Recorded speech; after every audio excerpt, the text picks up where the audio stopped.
কি হলো ঠাকুরপো, চুপ করে গেলে যে? বলো, আমি কি প্রতিশোধ নিতে চাইছি?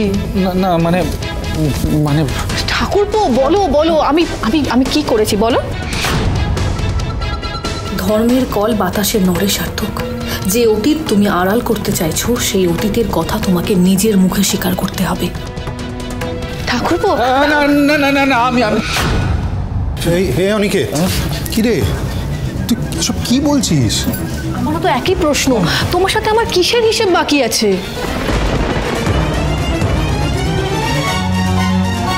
না না সুধা, তুমি এটা করতে পারো না। কি জামাইবাবুর ভাই, দিদি কেমন আপনার প্ল্যানে আপনাকে মাত দিল বলুন। হ্যাঁ তুই এগুলো কি বলছিস একটু বলবি? সুধা তোকে মারতে যাবেন কেন? তাছাড়া এটা তো ওষুধ, বিষ হতে যাবে কেন? অনি, তুই এমন করছিস সুধার সাথে যেন তোর অনেক দিনের শত্রুতা। হ্যাঁ সেটাই তো মনে হচ্ছে। সুধার কিসের শত্রুতা তোর সঙ্গে? আমি তো চেয়েও কাউকে বলতে পারবো না যে সুধা আমার সব থেকে বড় শত্রু। ঠাকুরপো, তুমি না শুধু শুধু ভয় পাচ্ছ। তুমি এতদিন ধরে ওষুধ খাওনি, তুমি সুস্থ হবে কি করে বলো তো? অনিকেত, বলছি সুধা বলছে তো ইনজেকশন দিতে পারে, ভয় পাচ্ছিস কেন? হ্যাঁ, আমাদের রাধামা একেবারে সর্বগুণ সম্পন্না, তুই চোখ বন্ধ করে ওর উপর ভরসা রাখতে পারিস। দাও, আমি কিচ্ছু হবে না। ঠাকুরপো, ঠাকুরপো আমার কথাটা শোনো। দিদি ভাইয়ের এই কি রূপ দেখছি আমি। আমার কথা শোন, আমার কথা আমি শান্ত শান্ত সুধার কথাটা শোন না। আমি এ তো গুরুতর অসুস্থ, মাথাটা একদম খারাপ হয়ে গেছে। তার মানে কি অনেকে থেকে রাঁচিতে নিতে হবে নাকি? হ্যাঁ, তাছাড়া তো কোনো উপায়ও দেখছি না। বাড়ির লোককে আজকে খুনি বলছে। ও বড় মা, জেঠুমনি, কাল তোমাদের চোর বলবে, কাউকে ডাকাত বলবে, কি হবে তখন? এক সেকেন্ড এক সেকেন্ড এক সেকেন্ড এক সেকেন্ড এক সেকেন্ড অনিকেত দা একদম ঠিক কথা বলছে, আর তার জলজ্যান্ত প্রমাণ হলো আমি নিজে। মানে দাদা ভাই, আমি নিজে সকালে নিজের চোখে দেখেছি। এই যে দিদি ভাই, অনিকেত দার মুখে বালিশ একেবারে চেপে ধরেছিল। কি এসব কি বলছো বৌমা তুমি? একদম সত্যি কথা বলছি মা, সত্যি কথা বলছি। উনি একদম ঠিক কথা বলছেন। বৌদি আমার মুখে বালিশ চেপেছিল, আমাকে মেরে দেবে। দিদি শোনো, বলছি তোমার মনে হয় তোমার কথা এই বাড়িতে কেউ বিশ্বাস করবে? হ্যাঁ কেন করবে না ঝিনুক শুনি, কেন করবে না? এত বড় একটা অ্যালিগেশন সুধার নামে উঠে আসছে, সেটাকে কেউ ট্রাস্ট করবে না? হয়তো এই জন্যেই অনেকে তোকে ট্রাস্ট করতে পারছে না, বিশ্বাসই করতে পারছে না ওকে। সুধা এসব কি বলছে সবাই? মিস্টার বসু মল্লিক, আপনি সবার কথায় আমাকে অবিশ্বাস করবেন? না না, বিশ্বাসের কথা উঠছে না, কিন্তু আপনার নামে এরকম একটা অভিযোগ করছে কি করে তরিতা? মিস্টার বসু মল্লিক, সেটা তো তরিতাই ভালো বলতে পারবে। এই তরিতা, তুমি যে কথাগুলো বলছো কিসের ভিত্তিতে বলছো বলো তো? উমা, সকালে চা দিতে গিয়ে আমি নিজের চোখে দেখেছি, তাই তো বলছি। তরিতাদি, তুমি যে মিথ্যে কথার মিল্টন, সেটা এবারে সবাই জানে। আচ্ছা ঠিক আছে ঠিক আছে, কাউকে কিচ্ছু বিশ্বাস করতে হবে না। কেউ বিশ্বাস করছে না, ঠাকুরপো আমাকে বিশ্বাস করছে না, আমি আর কিচ্ছু করব না। এবার যা করার সব থেকে শহরের নামি ডাক্তারই করবে। ডক্টর মানে কে? ডক্টর নিয়োগী। আর মিস্টার বসু মল্লিক, আমি খোঁজ নিয়ে দেখেছি, উনি এই শহরের 1 নম্বর ডক্টর। কিন্তু সুধা অলরেডি তো একজন ডাক্তারবাবু ওকে দেখছেন। তাতে কি হয়েছে? আমাদের সেকেন্ড ওপিনিয়ন নিতে অসুবিধা কোথায় ছোটকা? হ্যাঁ, সুধা একদমই ঠিক কথা বলছে, সেকেন্ড ওপিনিয়ন নিলে ক্ষতি তো হবে না। একদম তাই। আর মিস্টার বসু মল্লিক, এবার আপনিও সাথে যাবেন। অনিকেতের টেস্ট করলেই বোঝা যাবে অনিকেতের ঠিক সমস্যাটা কোথায়, আর অসুখটা কতটা জটিল, ঠিক কিভাবে তার ট্রিটমেন্ট করা যায়।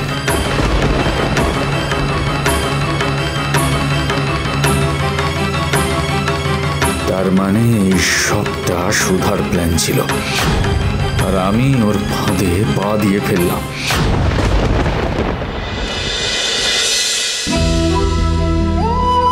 দোলেনি, আমি জানি তুমি আমাকে বিশ্বাস করো না, কিন্তু আমি সত্যি বলছি, আমি জীবনের শেষ দিন পর্যন্ত তোমার মুখে হাসি ফোটানোর চেষ্টা করে যাব। আমি আমার জীবন দিয়ে তোমাকে আগলে রাখার চেষ্টা করব।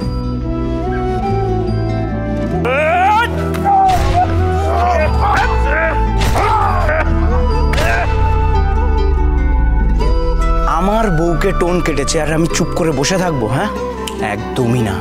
আর ওদের তো আমি হাতে মেরেছি, এবার তোমাকে যদি টাচ করতো না, হাত কেটে ফেলে দিতাম ওদের আমি। এই দোয়েল, দোয়েল নে বাবা, এই খাবারটা খেয়ে নে তো। বাবারে, এই কি এত ভাবছিস? আরে বাবা, তোর সাথে আমি আছি, মা আছে, আমরা ঠিক ওই ফোনটার হাত থেকে তোকে উদ্ধার করবই। আচ্ছা, তুই এটা ভাবছিস না তো যে ওই ফোনটে ডিভোর্স পেপারে সই করবে কি করবে না? ও কি, ওর ঘাড়ও করবে, পুলিশের দু ঘাজেই পড়বে না, উনি সুর করে ডিভোর্স পেপারে সই করে দেবে। আর তারপর তারপর আমার এই ননদ রানী একেবারে মুক্ত। আর মা তো বলেই দিয়েছে যে তোর আবার বিয়ে দেবে, এই আচার্য বাড়িতে তোর জন্য বিয়ের লাইন লাগিয়ে দেবে। সুধার কথা ভাব, সুধা 3 মাস সংসার করেছিল, 3 মাস সংসার করার পর ওর ডিভোর্স হয়েছে, তারপরে আবার বিয়ে হয়েছে একটা ভালো বাড়িতে। আর তুই ওই ফোনটার সাথে একদিনের জন্য সংসার করিসনি, শুধু একবার ওই ডিভোর্স পেপারের সিগনেচারটা হয়ে যেতে দে, তারপর দেখ মা আইন কানুন কিচ্ছু মানবে না, তোর আবার বিয়ে দেবে। এই আমরা জানিস তো কথা বলা, এই তো দেখেছিস ছেলের কথা বলতে বলতে ফোন। আরে কে বলতো? হ্যালো, হ্যাঁ ঘটক মশাই, হ্যাঁ হ্যাঁ আমি অদিতি বলছি। আমার ননদ দোয়েলের জন্য একটা ভালো পাত্র দেখুন তো আপনি। হ্যাঁ হ্যাঁ ভালো পাত্র।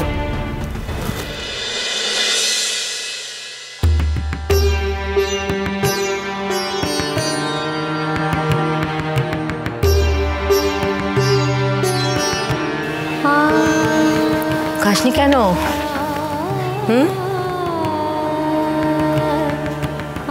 বিশ্বাস কর মা, আমি না তোকে কখনো আমার ঝিনুক কিংবা সুধার থেকে আলাদা চোখে দেখিনি। আমি চাই তুই খুব ভালো থাক, তোর খুব ভালো হোক। ছেলেটা বিনা দোষে শাস্তি পাচ্ছে, ওর খুব ক্ষতি হয়ে যাবে রে মা। একটা কথা বলবো, শুনবি? ভালোবেসে না হয় নাই করলি, কিন্তু মানুষ হিসেবে তো ছেলেটার পাশে দাঁড়ানো উচিত, তাই না মা?